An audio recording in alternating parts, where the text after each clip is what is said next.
சென்னை மண்டல வானிலை ஆய்வு மையம்.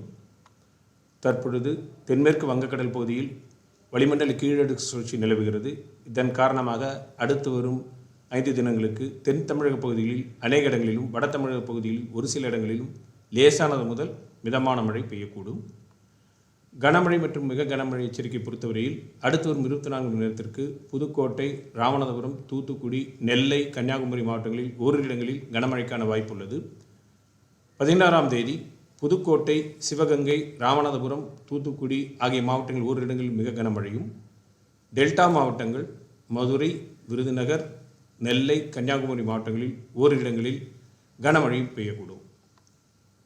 17ஆம் தேதி கடலூர், டெல்டா மாவட்டங்கள் புதுக்கோட்டை, ராமநாதபுரம், தூத்துக்குடி, நெல்லை, குமரி ஆகிய மாவட்டங்கள் ஓரிரு இடங்களில் மிக கனமழையும், கள்ளக்குறிச்சி, பெரம்பலூர், அரியலூர், திருச்சி, கரூர், திண்டுக்கல், தேனி, மதுரை, விருதுநகர், தென்காசி ஆகிய மாவட்டங்களில் ஓரிரு இடங்களில் கனமழைக்கும் வாய்ப்புள்ளது.